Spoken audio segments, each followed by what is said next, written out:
Welcome to the Steve Stine Guitar Podcast, brought to you by GuitarZoom.com. If you want to improve your guitar playing, keep listening.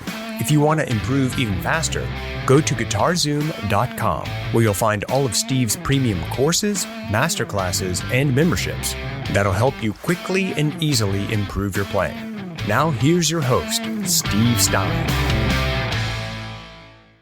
Hey, Steve Stine here again, and today what I'd like to do is talk to you about synchronization points. When you're trying to learn how to play something faster, whether it's a scale or a pattern that you've learned or something like that, oftentimes what we can do is we can kind of fake our way through and, people go, wow, that's really cool. And they go, wow, that sounds really great. But the most important part for me is going in there and actually trying to figure out what you're doing and how you're doing it so you can actually make it sound clean and articulate and really make that thing attack. So what I'm going to do is I'm just going to use a couple of different patterns here, and I'm going to explain to you how I practice them over and over and over to make my playing more effective. Now, I firmly believe that every single one of us on the planet can always do better. Every day we can find a way of doing better at all kinds of different things. And guitar playing is no exception. So what I tend to teach people how to do, let's say, for instance, I was doing something with the E minor or G major scale, however you want to look at it. So what I'm going to do is I'm going to play 5, 7, 8, 10, 12, 14, 15. Okay? Those are the notes that I'm going to be using in this example. Okay? Now, it's certainly going to help to be able to visualize those a little bit, but you'll be able to see it better once I get playing with this exercise. So what we're going to do is we're going to build our way forward using groups of 3. So I'm going to play 5, 7, 8. And then I'm going to play 7, 8, 10. And then 8, 10, 12. Then 10, 12, 14. Then 12, 14, 15. So it looks like this.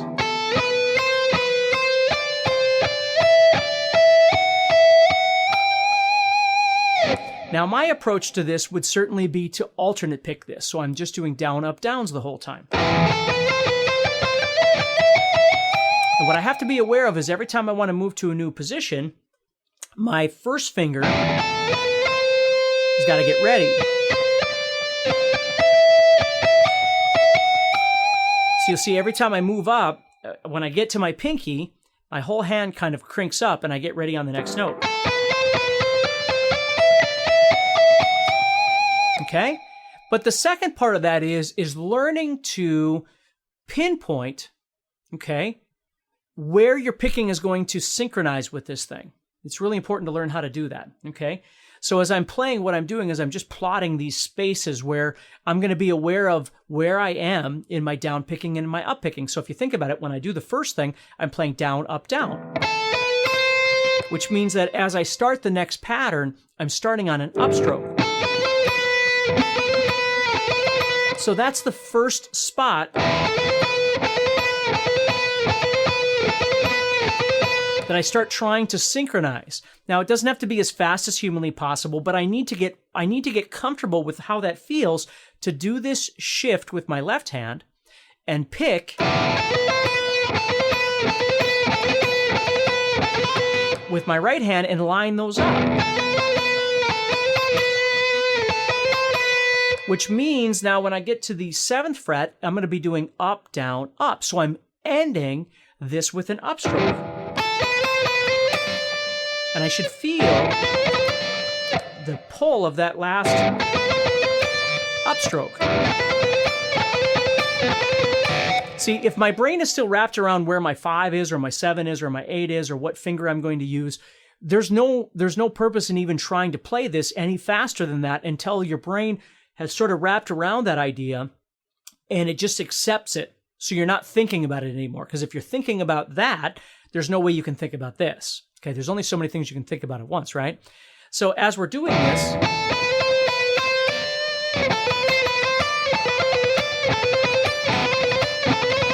I keep trying to synchronize those notes. But it started with these downs that connected to this first up.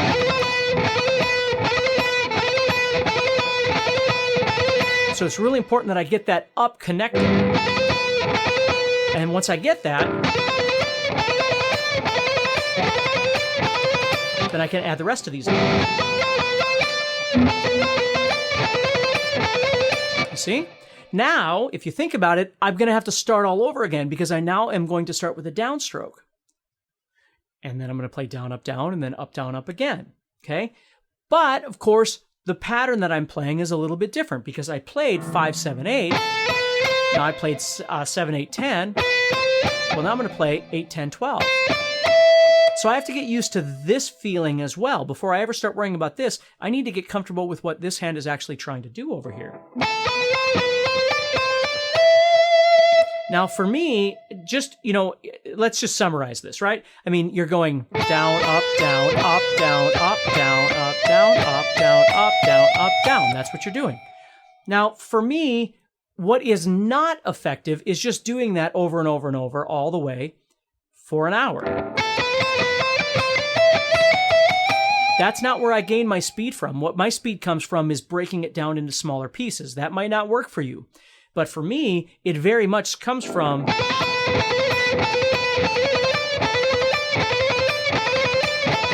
like I'll sit and do that for 10 minutes, just that, or 20 minutes.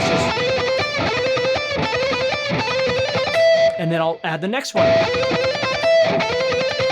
Just over and over and over. But what I'm doing is I'm making it aware in my head of where those connections are, where the downstrokes are, where the upstrokes are. I'm plotting those points, okay? I'm making those connections right there. And then when I get here, down, up, down, up, down, up, down. I've got a down right there.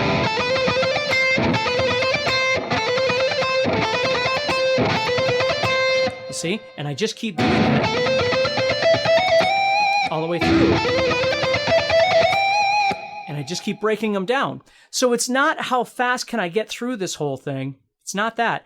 It's how comfortable can I make this as I'm playing. So I may only get through 1 or 2, maybe just 2 weeks. And that's all I get for a week or 2 weeks or 3 weeks. That's okay. It doesn't have to be the whole sequence. I mean, the sequence obviously can get longer than what I'm showing you right now too, right? But once you get the idea of how it works, making it longer becomes easier because you've already kind of plotted where those connections are going to be to make that synchronization work for you. See, so that's what I would do is using a metronome obviously is a wonderful idea, but before you ever use your metronome, first start with just getting comfortable with understanding how this thing is kind of ribboned together with your hands. Then you can start working with a metronome. Because if you're not really comfortable with doing an up at the, with the first note or a down with the next note or whatever it might be, the metronome isn't going to help you. Okay, so you just need to develop the comfortability of what you're trying to do.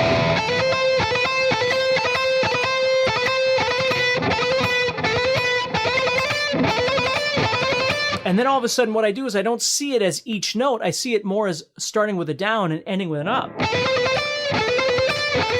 So the whole thing becomes kind of one thing. And then the next one ends with a down. And it just keeps going that way as I play. And that's how I start building these things for better synchronization. If you're enjoying this episode and you'd like to support the podcast, go to GuitarZoom.com and consider becoming a premium member. There are 3 memberships to choose from. VIP, which gives you instant access to a library of short but powerful courses as well as new bite-sized lessons each month. There's also Play Songs that gives you step-by-step lessons so you can learn to play your favorite songs fast. And finally, there's Masterclass, university-level training on everything from soloing to music theory, from blues to home recording. For more info about these memberships and all the premium courses available to you, go to GuitarZoom.com. Now back to the podcast. Now I'm going to show you one other one that I'd like you to try. And again, there's no hurry on these things. I just want to show you this. So this one's going to be using the same idea, only this time I'm going to start up here on 15. And I'm going to work my way down playing 15, same notes, 15, 14, 12, 10, 8, 7, 5. Okay? So this time what I'm doing is going like this.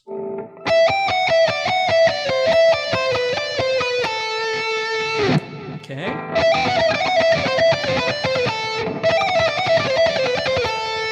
Okay, So now what I'm doing is I'm playing groups of 4. When I was going up, I was doing 3s, right? 1, 2, 3, 1, 2, 3. Well, now I'm going 1, 2, 3, 4. And then I'm just moving down 1 and going 1, 2, 3, 4. 1, 2, 3, 4. 1, 2, 3, 4.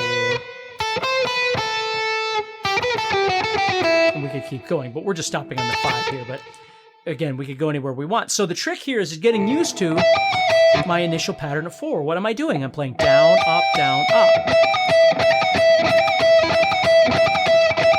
And I need to start with that.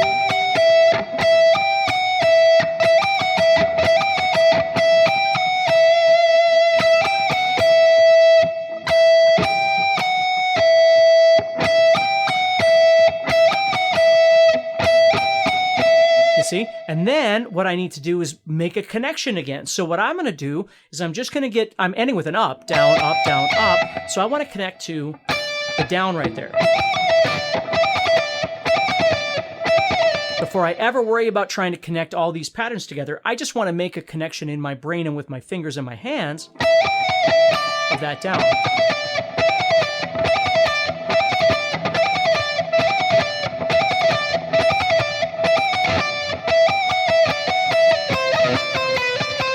And you'll notice what happens then is the shape is going to keep changing over here relative to the scale I'm playing, but I'm always targeting that down of the next shape. See, there's that down every time. Down, down, down, down. So as I play,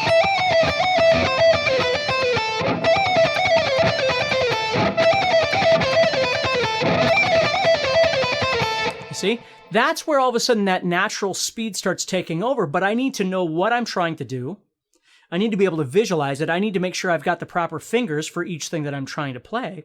And once I've got all that in place, then I start trying to plot these down strums or these up strums, try and make some sort of synchronization between them by knowing where to plot each one of these things as I go. If I just go like this, then I just wind up with slop again because I don't know what I'm doing. I know what I want to do, but my fingers don't understand the process. So the trick is to break everything down nice and comfortably.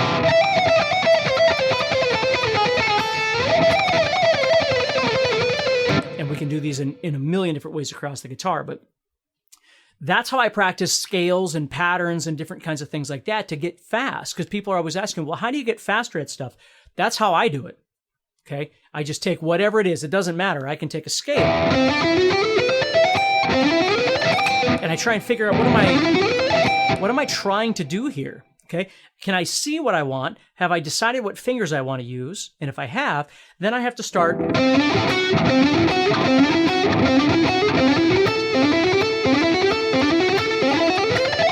Then I start trying to connect these things together. And again, I've been doing this for a while, so it comes fairly, I wouldn't say easy because that's not true, but the process makes sense to me. So if I ever come across a song that I really like, or a solo that I like, or a lick that I really like, or a video that I really like, or whatever, I go, wow, that's really neat. I want to learn how to do that. Okay, I have to put it in one of the banks in my brain. Either it's a memorization thing, like a scale or something like that, or an understanding thing, like a theory idea, or what I call a, theory of rock and roll idea. Or it's a technical thing where I have to figure out how this works. And either I've got that particular technique already developed, so it comes fairly easily, or I don't. And if I don't, I have to figure out what it is I'm trying to do before I ever start worrying about how fast I can make it. So work with these a little bit. You got to be patient though, because again, don't think of the end result as being speed. Think of the end result as being connectivity. Understanding of how this is connecting together. Once you get there, all of a sudden, for me, it's almost like I can kind of move away. I can kind of go back into a bird's eye view, and I'm not stuck thinking about 5s and 7s and 8s and 10s. I've already got that down. What I'm more concerned with is how it feels as I'm playing to start locking these pieces together like Lego pieces. That's what I'm doing. So hopefully that works for a little bit for you, and I hope you have some success with it, and please let me know how things go, all right? Next time on the Steve Stine Guitar Podcast. Hey, Steve here again, and what I'd like to talk about today is a little bit off topic, but it's still very, very important. It's your guitar tone. when it comes to playing various different styles of music, certainly the blues is an incredible topic to talk about for this. You need to think a little bit about your guitar tone. You know, what I find with teaching a lot and talking to people is that they have a tendency, because our brains are wired to think about what we're practicing and all those sorts of things, you know, scales and licks and all these different things, we forget to think about the tones that are actually being created by our gear and certainly our fingers, right? Now, this conversation is going to have to do more with gear and less about fingers, because that's a little bit harder topic to discuss. But let's just talk about gear for a little bit. Now, right now I'm using a Paul Reed Smith here. Okay. And I'm using what we call a VST, which is a plugin for a computer. Hey, Steve Stine here from GuitarZoom.com, and thank you so much for listening to this podcast. If you enjoyed this episode, can I ask you a favor? Please subscribe, leave a review, and share it with a friend. Your feedback means more to me than you'll ever know. And be sure to check out my YouTube channels, where you'll find over 1,000 videos to help you with your guitar playing. Thanks again for listening. Stay positive, keep playing, and keep having fun. If you'd like some help with your guitar playing but you're not sure how to get started, go to GuitarZoom.com and look for the Help Me Choose survey. By answering a few simple questions, you'll get Steve's personal recommendation of the perfect course for you. All this and more is available for you at GuitarZoom.com.